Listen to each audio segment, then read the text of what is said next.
यो guide Raj ఎంగేపా రాజు కిదర్ హై వేర్ ఇస్ రాజు రాజు రాజు రాజు అందరికీ రాజే కావాలి మరి మేమేమైపోవాలి రాజు హాయ్ నమస్తే సినిమాలు ఎన్నో వస్తుంటాయి కానీ ఒక చరిత్ర సృష్టించి మన మనసుల్లో ఎప్పటికీ నిలిచిపోయే సినిమాలు కొన్ని మాత్రమే ఉంటాయి అందులో మొదటి వరుసలో ఉండే చిత్రం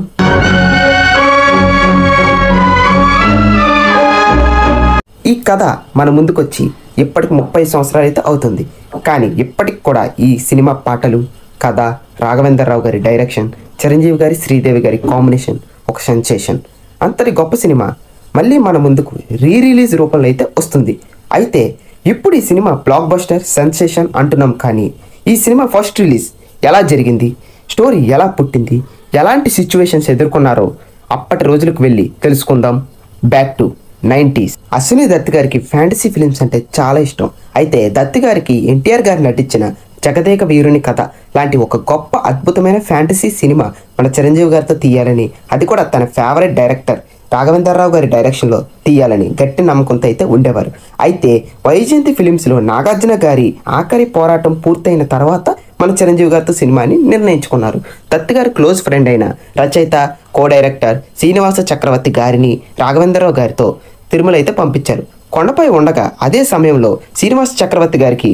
ఒక అద్భుతమైన ఆలోచన అయితే వచ్చింది అదే ఒక దేవకన్య భూలోకం దిగొచ్చినప్పుడు తన ఉంగరం ఎక్కడో పడిపోతుంది అది మన చిరంజీవి గారికి దొరుకుతుంది అలా జస్ట్ ఒక ఆలోచన అయితే చెప్పారు ఆ ఆలోచనే రాఘవేంద్రరావు గారిని అశ్విని దత్ గారిని ముందుకు అడుగు వేసేలా చేసింది అయితే స్క్రిప్ట్ వర్క్ కోసం రాఘవేంద్రరావు గారు ఎండమూరి వీరేంద్రనాథ్ గారు మాటల రచయిత జంజాల గారు సత్యమూర్తి గారు దివాకర్ బాబు గారు క్రేజీ మోహన్ గారు కథకు చక్కని రూపమైతే తీసుకొచ్చారు అయితే స్క్రిప్ట్ ఫైనల్ వర్షన్ అయ్యాక అనుకున్న దానికంటే అద్భుతంగా కథ అయితే సిద్ధమైంది ప్రతి విషయంలోనూ 1-2 సార్లు చెక్ చేసుకునేవారు చిరంజీవి గారు కూడా స్క్రిప్ట్ వర్క్లో 1 మంత్ ఇన్వాల్వ్ అయ్యి తన ఐడియాస్ అండ్ ఇన్పుట్స్ అయితే ఇచ్చేవారు అయితే హీరోయిన్గా ప్రతి ఒక్కరి నోట ఒకటే మాట అదే మన అతిలోక సుందరి శ్రీదేవి గారు చిరంజీవి గారిది శ్రీదేవి గారిది క్రేజీ కాంబినేషన్ ఈ సినిమా టైంకి చిరంజీవి గారిది ఊహకు కూడా అందని క్రేజ్ రాఘవేంద్రరావు గారేమో ఫ్లాపులు అయితే ఉన్నారు అయితే ఆ టైంలో భారీ బడ్జెట్ ఇంకా ఫ్యాంటసీ ఫిలిం అంటే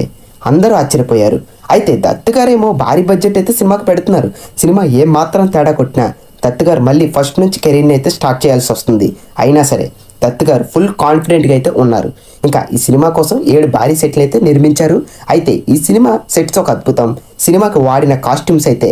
ఒక ట్రెండ్ సెట్టర్ ఈ సినిమా ఫ్యాంటసీ అయిన చిరంజీవి గారి మాస్ అండ్ హీరోయిజాన్ని కరెక్ట్గా అయితే బ్యాలెన్స్ అయితే చేశారు ఏ మాత్రం తేడా కొట్టినా ఫ్యాన్స్ ఒప్పుకోరు ఎందుకంటే అప్పటికే చిరంజీవి గారి వరుస బ్లాక్ బస్టర్స్ పసివాడి ప్రాణం ఎముడికి మొగుడు అత్తకి ఎముడు అమ్మాయికి మొగుడు ఇలా ఫుల్ ఫామ్లో అయితే ఉన్నారు అయితే ఈ సినిమాలో శ్రీదేవి గారి డ్రెస్సెస్ అయితే ఇప్పటికి కూడా డ్రెస్ డిజైనింగ్లో ది బెస్ట్ అని చెప్పుకోవచ్చు దానికోసం శ్రీదేవి గారు బొంబాయిలోని కాస్ట్యూమ్స్ దగ్గరే ఉండి డిజైన్ చేసుకున్నారు దానికోసం ఆవిడ చాలా కష్టపడ్డారు ఆ కష్టం మనకి స్క్రీన్ పైన అంత అందంగా కనబడుతుంది అయితే విలన్గా అయితే అమరీష్ పూరి అయితే ఫిక్స్ ఇంకా విలన్ గ్యాంగ్ కోసం కన్నడ నుంచి ప్రభాకర్ గారు తెలుగు నుంచి అంకుశం రామిరెడ్డి గారు ఇంకా తనికెల బర్ని గారు అయితే ఫిక్స్ అయిపోయి ఇంకా కామెడీ కోసం అల్లు రామలింగయ్య గారు ఇంకా బ్రహ్మానంద్ గారు అయితే ఫిక్స్ అయిపోయారు ఇంకా తమిళ నుంచి అయితే జనకరాజ్ గారిని అయితే తీసుకొచ్చారు అయితే సాంగ్స్ టైంలో చిరంజీవి గారికి 103 టెంపరేచర్ అయినా సరే షూట్ అయితే కంప్లీట్ చేశారు షూట్ కంప్లీట్ అయిన తర్వాత 3 days అయితే హాస్పిటల్లో ఉండాల్సి వచ్చింది ఇలా మొత్తానికి షూట్ అయితే కంప్లీట్ అయింది సినిమా అయితే రెడీ అయింది అయితే రిలీజ్ టైంలో తెలుగు రాష్ట్రాల్లో తుఫాను వర్షాలు చాలా ప్రాంతాల్లో వర్షాల వల్ల ప్రింట్లు వెళ్తాయో లేదో డౌట్ అయినా సరే సినిమాపై అంచనాలు ఏ మాత్రం తగ్గడం కాదు కదా మరింత ఎక్కువయ్యాయి బాక్సులు టైంకి వస్తాయో లేదో అని డిస్ట్రిబ్యూటర్స్ ఫ్యాన్స్ షో వేస్తారో లేదో అని టెన్షన్ అయితే అనుకున్నట్టు కొన్ని ఏరియాలో షోస్ అయితే స్టార్ట్ అయ్యాయి మరికొన్ని చోట్లేమో మధ్యాహ్నం నుంచి ఆట అని బోర్డు అయితే పెట్టారు అవి కూడా కన్ఫర్మ్ కాదో తెలియదు ఇన్ని టెన్షన్ల మధ్య రిలీజ్ అయిన ఈ జగదేక వీరుడు అతిలోక సుందరి అనే సినిమా మనం అనుకుంటున్నట్టు మొదటి రోజు నుంచి బ్లాక్ బస్టర్ అనుకుంటున్నారేమో కాదు ఇది 3 days ఫ్లాప్ టాక్తో అయితే నడిచింది కరెక్ట్ టైంకి షోస్ పడక కొన్ని చోట్ల ప్రింట్లు అందక వాతావరణం బాగోక కరెక్ట్ టాక్ ఏంటో ఎవరు చెప్పలేకపోయారు ఇప్పట్లో లాగా సోషల్ మీడియా లేదు కదా direct mouth talk is the final అయితే అప్పుడు మొదలైంది అసలైన తుఫాన్ చిరంజీవి సినిమాకు ఉండే పవర్ ఏంటో చూపించింది వర్షం లేదు వరద లేదు జనం థియేటర్లోకి దూసుకుని వచ్చారు అయితే శ్రీకాకుళంలోని ఒక థియేటర్లో జనం వర్షంలో తడుస్తూ ఈ సినిమాని అయితే చూశారు ఇంకా నీళ్లను తోడటానికి ఫైర్ ఇంజన్ అయితే తీసుకొచ్చారు అంతటి తుఫాన్ని కూడా దాటి గెలిచిన ఈ జగదేక వీరుడు అతిలోక సుందరి అనే సినిమా మళ్ళీ మన ముందుకు 35 సంవత్సరాల తర్వాత రిలీజ్ అయితే అవుతుంది అయితే ఈ సినిమా జనాలకు కనెక్ట్ అవ్వడానికి కారణం హీరో ఒక సాధారణ యువకుడు నలుగురు అనాథలను చేరతీసి టూరిస్ట్ గైడ్గా పనిచేస్తూ అన్యాయం జరిగితే ముందుకు దూసుకు వెళ్లే చిరంజీవి పాత్ర అందరికీ పూనకాలు తెప్పించింది. ఇంకా విపరీతంగా అయితే నచ్చింది. ఈ సినిమాలో హీరో పేరు రాజు. ఎక్కడ హీరోయిజం చూపడు, తన స్టైల్లో ఫైట్స్ చేస్తాడు. తప్పు చేస్తే వాడు కోటీశ్వరుడైనా మహా మంత్రగాడైనా ట్రీట్మెంట్ సేమ్. తన దగ్గర పెరుగుతున్న పాప గాయానికి మందు కోసం ఎన్నో ప్రమాదకరమైన ప్రదేశాలను దాటి మానస సరోవరానికి వెళ్ళడానికి సిద్ధపడతాడు. మహాదుష్టుని చంపడానికి మాయా ఉంగరం తీసుకో అని ఇంద్రజ చెప్పిన కాదు, దుష్టశక్తిని చంపడానికి ఈ మానవ శక్తి చాలు అని చెప్పిన మొనగాడు ఈ జగదేక వీరుడి క్యారెక్టర్ ఫ్యాన్స్కి మాత్రమే కాదు సినిమా ప్రేక్షకుల్ని కూడా పూనకలు తెప్పి. ఇంకా శ్రీదేవి గారు నిజంగా భూలోకం నుంచి దిగొచ్చిన అతిలోక సుందర్ లాగానే ఉంటారు. ఇంక ఈ సినిమాలోని విలనిజం గురించి ప్రత్యేకంగా అయితే చెప్పక్కర్లేదు. ఇంక ఈ సినిమాలోని ఆటలు పాటలు అయితే నెవర్ బిఫోర్ అన్నట్టు ఉంటాయి. ఈ సినిమా మ్యూజిక్ డైరెక్టర్ ఇళయరాజా గారు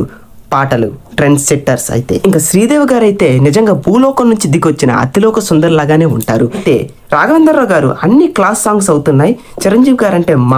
మాస్ సాంగ్స్ కావాలి అని దత్ గారికి చెప్తే, కానీ దత్ గారికి ఏమో ట్యూన్ మార్చడం అయితే ఇష్టం లేదు. అయితే వేటూరి గారు ఈ ట్యూన్ని మాస్గా చేసి చూపిస్తాను అని అయితే చెప్పారు. అలా వచ్చిన ఇంకా యమహో యమ తెనక్కుత్తా అనే పాటలు అయితే థియేటర్స్లో విజిల్స్ వేయిస్తాయి. చిరంజీవి గారి గ్రేస్ అయితే చెప్పడానికి మాటలు చాలవు. ఇంకా జై చిరంజీవ అని పిల్లలు పాడుతుంటే గూస్ బంప్స్ గ్యారంటీ. ఆ టైంలో ఈ పాట ప్రతి ఆంజనేయ స్వామి గుడి దగ్గర పెట్టేవారు.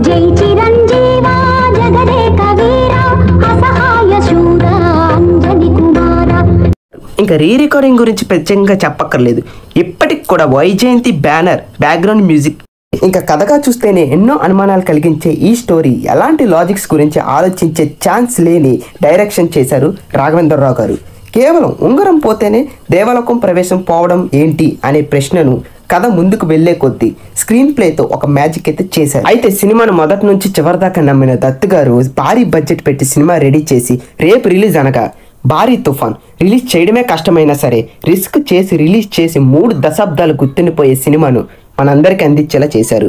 చిరంజీవి గారి ఈ సినిమా తర్వాత ఎన్ని hits and black busters and record collections సాధించిన ఆయన ఎప్పటికీ